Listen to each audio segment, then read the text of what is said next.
excited to introduce our speaker today. We have a few new people. I keep smiling at you too because I met you out in the foyer. And so a reminder again to all of you who are new first-timers today, please stop by the next desk and say hello again, and we'll chat after the service. Today we're excited because Aaron Gallegos is our speaker, and I'm going to share with you his rarely lengthy, but not too long introduction, because you need to know about Aaron. Aaron Gallegos was born in El Paso, Texas, raised in Mexico. He's been an active member of Unity of Dallas since 2015, since he was 10. No, okay. Serving as one of the spiritual leaders for Unity of Dallas in Espanol and as a Unity prayer chaplain. Aaron's medical career began 35 years ago when he entered the military as a Navy corpsman, where he provided care for sailors, Marines, and their families during his 9 years of service. His experiences as an emergency room nurse deepened his understanding of human suffering, leading him to recognize that every physical ailment has an underlying root cause. He identifies as a spiritual scientist, integrating the emotional, physical, and spiritual aspects of human nature in his practice as a functional medical nurse practitioner. His spiritual journey started at the age of 7 when his mother taught him how to pray, sparking a lifelong curiosity about the limitations of his culture and a desire to expand his understanding. He studies under Dr. Barbara DeAngelis, an important female spiritual leader in the New Thought movement. But among his proudest achievements are being the father of 9-year-old twins, Aaron and Sophia, and a devoted husband to his wife, Aida. Aaron's life is a testament to his commitment to spiritual growth, holistic healing, and family, and he continues to be a lifelong seeker. Let's welcome Aaron Gallegos.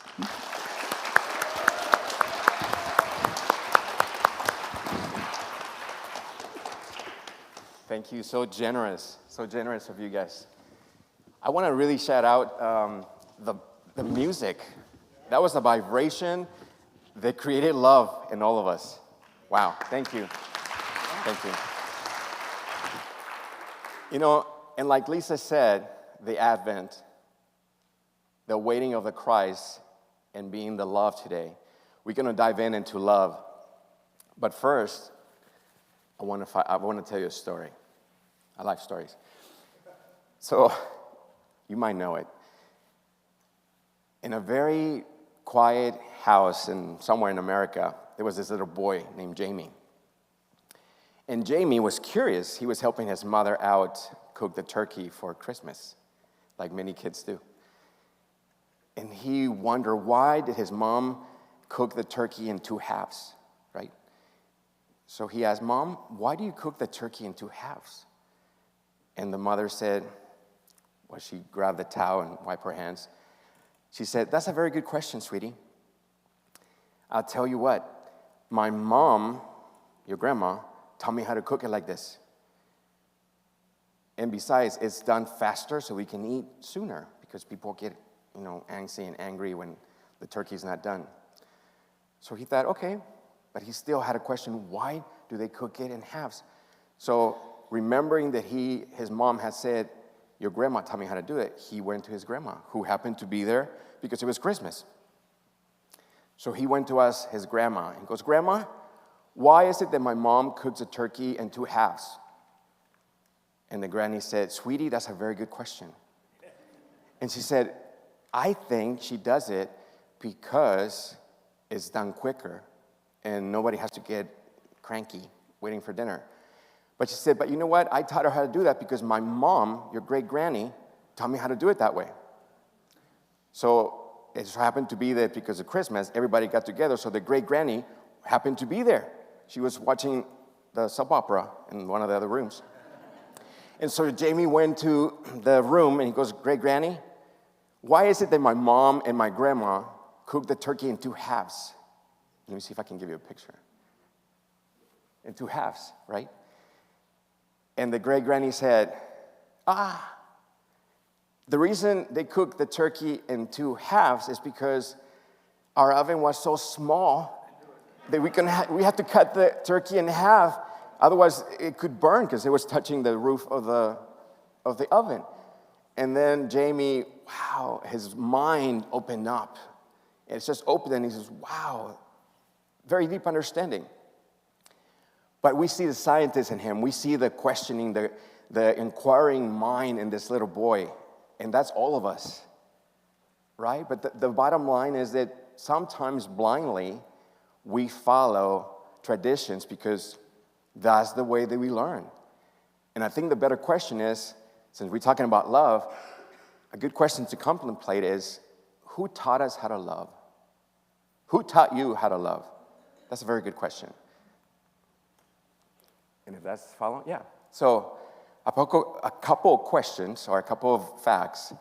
I need to mention that love in English is derived from multiple things, from multiple sources.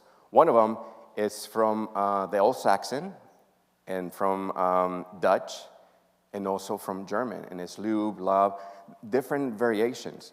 And basically it just means to care, to desire, right? That's what we know love to be. However, English is just one language in the whole world. Love in other cultures, as in Latin countries, is derived from another part. Love in Spanish or in Latin is called amor or amore. Like if you're in Italy, it says amore, right? So Latin comes from the word amor. And where does amor come from?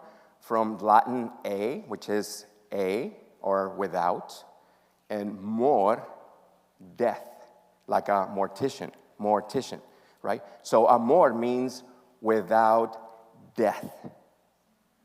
And that is the meaning that we want to focus on today. Without death.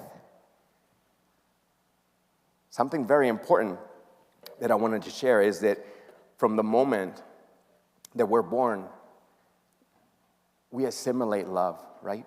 We look out to our parents, we look out to friends, to family, and we know that there's this deep desire, like kind of like what the song, I don't know the group, I don't know the song, but I felt it. I felt it, and I was very joyful, but it's like, how come I never heard them before? You know, because I wanted to know that a long time ago, and I wish I would have known that. So thank you so much for bringing that today. But this is the thing. This is one of the quotes that the Spirit guided me to say. It says, the acknowledgement of love is the awareness and the reconciliation that we are part of something bigger than ourselves. That is love within ourselves. We know that we need it. We know that we want it. But sometimes in our head, it doesn't make any sense because we have a lot of stuff in our head, right? We have, well, this is my gender, this is my culture, I should follow this, right? So something to remember, if you have a friend or a family member that is wise, not necessarily old, but wise, it would sound something like this. It says, the most beautiful people we have known are those who have known defeat, who have known loss, who have known suffering and struggle. They have found their way out of the depths of their chaos. You know those people, kind of like that song, right? This person is talking about, well, maybe I'll do this, maybe I'll do that. But that person says at the end, I will be fine. That's what love within us tells us. It reassures us, but our mind doesn't know how to reconciliate that.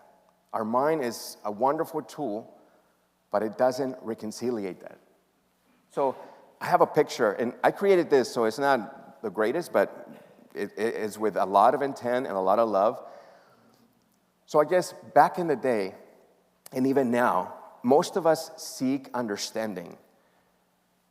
Most of us want to know, like Tina Turner says, what about love? Or what's love got to do with it, right? But that's exactly what it is. our mind to our heart, love doesn't compute. Love, you have to feel it. Like somebody could have read a song to me and it's like, oh, that's a beautiful song. But if I feel it, I feel the vibration of the song and it moves me, right?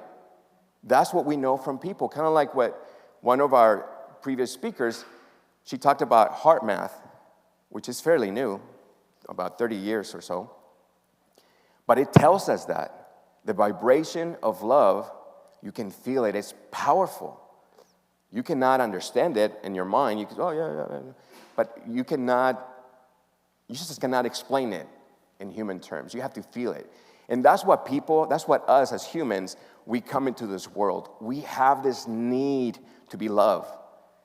And I'm just going to quote something. I might not be the right quote, but a while back, when people wanted to understand the meaning of love, they had a study in which they had some babies, they were orphans, and they would feed them with love and care. They would touch them, they would give them a bottle, and then they would caress them. And those kids, those infants, thrive. That was kind of cruel because they did the opposite. Another set of kids, another set of babies, they would just give them the bottle, and that was it. They would walk away. And those babies didn't thrive. You know? So it lets us know that love is a component of what we are made of. We are without death. Right? Like in some countries we know, it's without death. This is a perpetual feeling that we cannot explain, but we need it. That is the kind of love that I'm talking about. And why is it important in the advent of the Christ? Because prior to Christ, that love didn't exist. Back then, people follow rules, and they follow the law, and they follow whatever the spiritual leader said. And how do you reconcile? Doing this is going to attain me to go there. You don't. It doesn't. Right? There's a lot of quotes that I'm going to put in here. But this is what I'm talking about. Sometimes love, we know it's out there, we feel it, but we ask ourselves, how do we make it compute? Computer. How do we make it compute in our brain? Sometimes it doesn't. It has to be conveyed from the heart to the mind so that we could carry on, so that we could explore the depths of who we are. That's why it's important to be like that little boy, Jamie, who questioned everything, right? That's what we do, amen? We do that. And when we do that, we're going to make certain people uncomfortable, including ourselves, because maybe we don't want to change the recipe, like the grandma and the granny, right? Because it's comfortable to just follow the rules and be happy and safe. Let me go back in here. Okay, this is one of my favorite quotes. Not my favorites, but in one of the many books, my teacher, Barbara DeAngelis, has said, from the moment we are born and throughout every day of our lives, each of us is traveling in a mysterious, relentless, passionate, it's kind of hard to read on top, passionate and sometimes perplexing journey in each of our experiences of love. Isn't that the truth? Sometimes we think we know love, and yet it's not, because somebody else walks away from us. It's like, well, I love that person. But it's not, that's not what it is. It's something internal. Love is internal and it's also external, right? I'm going to go forward because there's another quote. Let me see. No, I'm sorry. Let me go back. Yeah, that's fine. So this is external and it's also internal. So back in the day, when people didn't have Google, they didn't have TV, they didn't have the newspaper, there was only word of mouth. There were stories that people would travel from one town to another, and they would divulge news or, like in Spanish they say chismes, or just, stories. They would divulge from knowledge, common knowledge that they had. And many times people back in the day, The only thing they had in common is they would sleep, and because there was no lights to block the light of the stars, many people looked at the stars and they tried to wonder, what is all this for? What is love for? Why do we have the stars? Why do we have all these things? And then some people, they investigated and wanted to find out, what's all this? Why do we have the stars? And then some people who had a creative mind, they started noticing patterns, right? And then even some people had names for these constellations. And they would tell stories about the sky, right? That's what united them. That was the internet back then, right? That was the internet because it was out there and anybody could look at it. It didn't matter where you were from. It didn't matter what language you spoke. It's just, it was out there for people to see, right?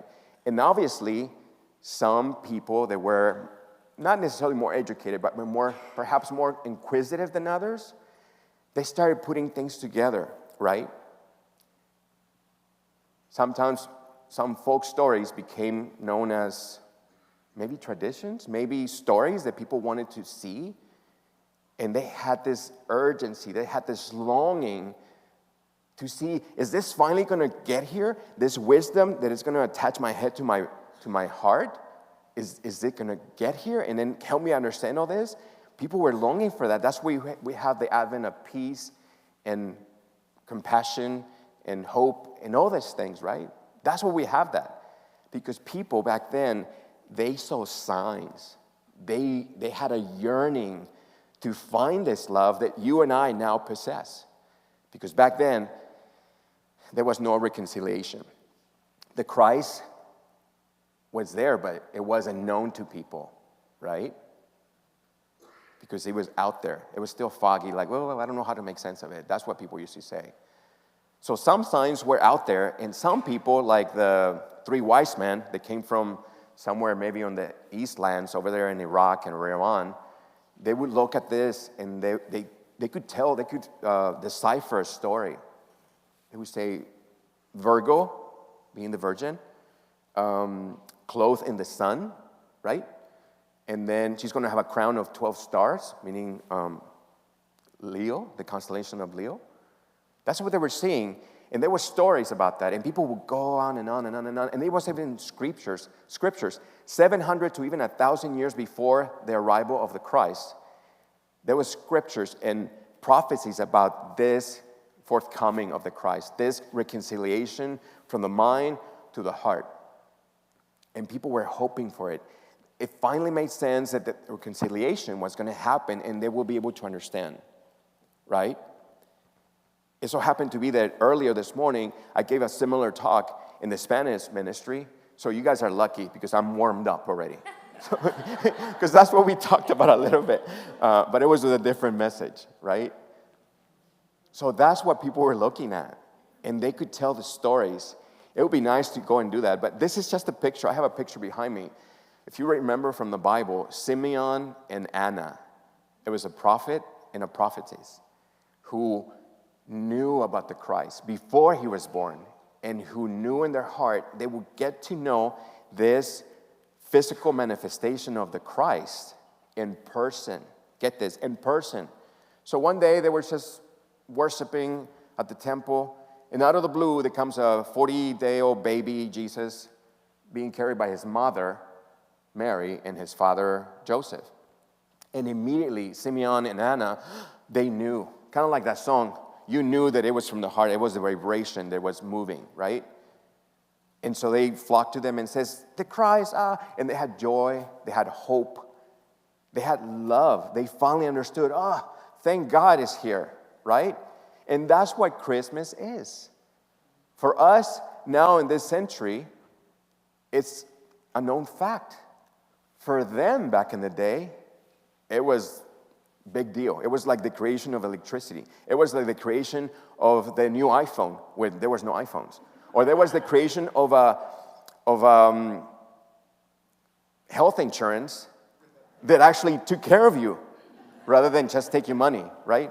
It was something astounding. It was like, whoa, this is for real. It's like, yeah, it's for real, because they saw signs and they heard and they hoped. And finally, it's like, it's coming. It's for real.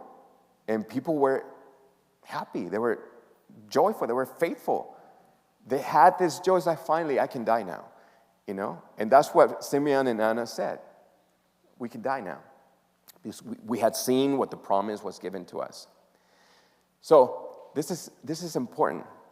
Because sometimes when we talk about love, we think that it is surrender, sure it is, but it's also an invitation from yourself to feel your love. For example, when somebody says, I'm in love, right? Are they really in love, or are they feeling their love, right? Because when they're driving on the freeway and they're in love, they don't ask, why is this guy in front of me going so slow? They don't ask those questions. They say, oh, okay, just go ahead and go around, right? Or they don't ask, well, why is politics so complicated? When they're in love, it doesn't matter. Love moves you beyond that, beyond the discussions of the mind, beyond differences. Because again, love, like we learned, is eternal. And it connects us back to that longing that we have to be one with our creation. That is love. And when you say, I'm in love with my wife, it's not that if she goes away, I lose my love. No, my love's still here. It's still within me. It says that I'm willingly sharing my love with my wife, and I feel it, and she feels it. Kind of like the beautiful song. And again, I refer to the song because it really moved me, right? Love moves us, and it generates in us this longing to be part of something bigger than us. And that is the invitation the advent of the Christ is. It's not just the tipping of the toes and say, oh yeah, I love, to care, buy presents for people. No, it's deeper than that. It's to become eternal with them, with yourself, and with the universe. That is the invitation. And also a remembrance that back in the day, people didn't have this knowledge. They didn't. They just follow the law. And if you follow the law and you didn't break it, then you were in good terms. But if you didn't, then whoa, right? So we have this advantage. Love gives us the freedom to be vulnerable. Think about it. When we share our love, aren't we vulnerable? Because somebody can say, no, I don't love you. And it's going to break our heart. Yeah, but it doesn't mean that it's going to take our love away. It doesn't. Our mind says, yes, take your love away. But our heart says, no, you cannot take away my love. Because it's there before I was even created. It's there before you were created.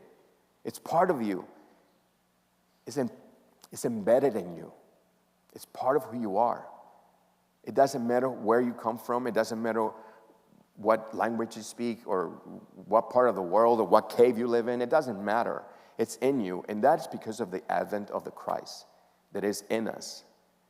So whenever you contemplate Christmas, think of that. Think of how a new message it is for a person who never knew that. And that is you every single time. When we forget, when we're consumed with worry, with sadness, with whatever it is, and we can feel it, yeah. But remember, we are one, always with the universe, and we are eternal. Always. Something that I wanted to say before my next slide. It's, do you remember when Jesus and Peter were hanging out? Right? I mean, they always hung out, right? But one time, Jesus says to Peter, Peter, do you love me? And Peter says, yeah, dude, I love you. I love you. And then they go about their business. And again, Peter, do you love me? It's like, yes, I love you, Lord. You know I love you. And finally, he asked him a third time, and he goes, Jesus Christ, I do love you. He said that. And then he goes, then feed my sheep, my sheep. Lead my sheep, right? That Spanish comes from sheep and ship, So it's somewhat challenging, but right? But that's what he said to Peter, and that is the meaning of when we truly love ourselves, we can help it. We just love people. It's a grin, it's a song, it's a hug, it's joy, it's everything, right? And that's what Peter is reminding us, what Jesus said to Peter, right? It says, so in lieu of, not in lieu, but in the advent of the Christ, in every season of your life around Christmas, may the season bring you closer to the insatiable feeling of belonging and the eternal choice for love. Because it is a choice. It's a choice that we all have.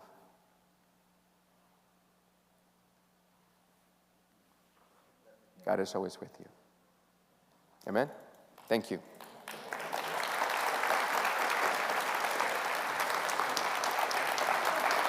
Thank you.